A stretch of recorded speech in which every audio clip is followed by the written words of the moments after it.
Salam dan bahagia. Perkenalkan, nama saya Imron Bondan Sadewa, NIM 60 dari kelas A. Pada kesempatan kali ini saya akan menjelaskan tentang temperatur yang meliputi lingkungan kerja dan tubuh manusia serta lingkungan kerja adalah segala sekitar pekerja yang dapat mempengaruhi kinerja si pekerja.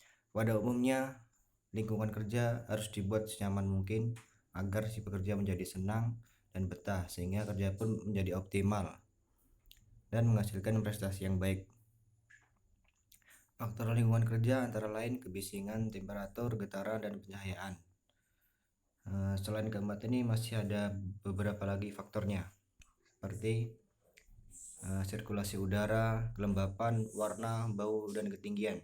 Tapi pada kesempatan kali ini yang akan dibahas adalah faktor temperatur. Iklim kerja. Iklim kerja adalah suatu kondisi kerja yang merupakan perpaduan suhu, kelembapan, kecepatan udara, serta radiasi. Heat stress adalah beban iklim kerja yang diterima tubuh manusia. Heat strain adalah efek yang diterima tubuh manusia akibat tekanan panas. Tubuh manusia. Pada dasarnya, manusia mampu beradaptasi dengan berbagai kondisi di alam. Misalnya, pada kondisi panas, maka manusia akan beradaptasi dengan memanfaatkan AC atau mencari udara yang segar atau mengatur ventilasi agar udara masuk ke dalam ruangan. Untuk kondisi yang kedua adalah kondisi dingin.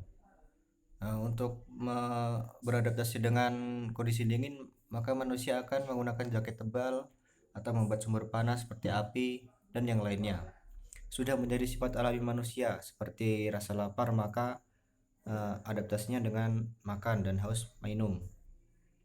Tubuh manusia selalu berusaha mempertahankan keadaan normal, yaitu misalnya saat ini adalah sedang musim panas, maka suhu tubuh manusia akan menyesuaikannya dengan sistem tubuh yang sempurna sehingga dapat menyesuaikan diri.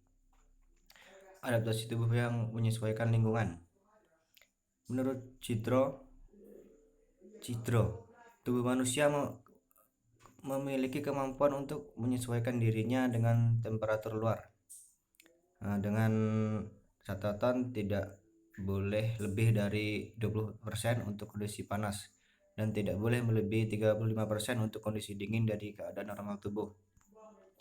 Suhu udara dianggap nikmat oleh orang Indonesia sekitar 24 sampai 26 derajat Celcius. Dan selisih suhu di dalam dan di luar tidak boleh melebihi 5 derajat Celcius. Suhu udara sering disebut suhu kamar. Suhu kamar adalah suhu yang normal, yaitu sebesar 25 derajat Celcius. Faktor suhu tubuh. Kecepatan metabolisme basal, rangsangan saraf simpatik, hormon pertumbuhan, hormon tiroid, hormon kelamin, gangguan organ dan lingkungan. Apabila misalnya seseorang sedang demam, maka salah satu faktor ini pasti akan terganggu. Misalnya seseorang sedang masuk angin, pasti akan salah satu antara faktor ini akan mengalami perubahan. Temperatur adalah ukuran panas dan dinginnya suatu keadaan. Manusia normal suhu tubuhnya adalah 37 derajat Celcius. Temperatur lingkungan kerja tidak boleh melebihi nilai ambang batas. Nilai ambang batas ini sudah ditentukan oleh badan yang bertugas. Kerja ringan tidak boleh melebihi 30 derajat Celcius. Kerja sedang tidak boleh melebihi 26,7 derajat Celcius. Kerja berat tidak boleh melebihi 25 derajat Celcius. Temperatur tubuh. Yang kiri adalah pada saat kondisi panas dan yang kanan adalah pada saat kondisi dingin. Pada suhu 38, efeknya adalah berkeringat tidak nyaman. 39, efeknya lelah, denyut jantung cepat. 40 pusing mual, 41 pandangan kabur pingsan, 43 kerusakan otak, pernapasan kolap. Pernapasan kolap maksudnya tidak teratur, kadang kadang cepat, kadang lambat. 43 efeknya sudah dipastikan kematian, tetapi ada juga seseorang yang mampu bertahan pada suhu tubuh di atas 43 derajat Celcius. Lalu pada kondisi dingin, 36 derajat efeknya menggigil, 35 pucat jantung berdebar, 34 terjadi perubahan perilaku, 33 tidak mampu merespon rangsangan, 32 halusinasi pingsan, 30 derajat kematian. Tetapi ada juga seseorang yang mampu bertahan di bawah suhu di bawah 30 derajat Celcius. Tekanan suhu pada kondisi normal, suhu lingkungan yang normal adalah 25 derajat Celcius atau yang sering kita sebut suhu kamar. Kondisi eksoterm pada lingkungan kerja yaitu kondisi yang melebihi, yang ekstrim. Yang pertama adalah heat rush. Heat rush adalah kondisi di mana keringat keluar dan tidak mau menguap. Jadi kecepatan menguap tidak sebanding dengan keluarnya keringat. Yang kedua adalah heat syncope. Heat syncope adalah kondisi di mana seseorang keringatnya keluar, dehidrasi. Ketiga, heat cramp.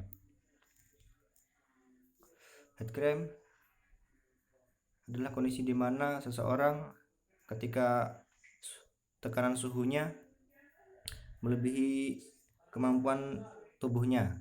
Misalnya seseorang yang bekerja di lingkungan yang panas, maka orang tersebut akan mengalami gangguan seperti mata kabur, pingsan, mual, muntah. Yang keempat adalah heat exhaustion. Kondisi yang lebih serius dari heat cramp, heat stroke adalah kerusakan gangguan organ karena tekanan panas yang sangat tinggi. Tetapi ada yang paling parah di antara kelima ini, yaitu multi organ dysfunction syndrome continuum. Multi organ ini adalah gabungan dari satu atau lebih dari kelima tersebut. Pengendalian lingkungan kerja harus dibuat nyaman mungkin agar kinerja maksimal.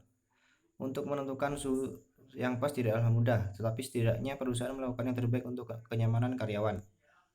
Memperbaiki sistem ventilasi, mereduksi tekanan panas, penerapan teknologi pengendalian untuk menurunkan suhu basah di bawah nilai ambang batas, memakai alat pelindung diri, penyediaan air minum, penyesuaian berat ringan pekerjaan seperti yang sudah dijelaskan pada nilai ambang batas tadi. Sekian dari penjelasan saya tentang temperatur. Salam.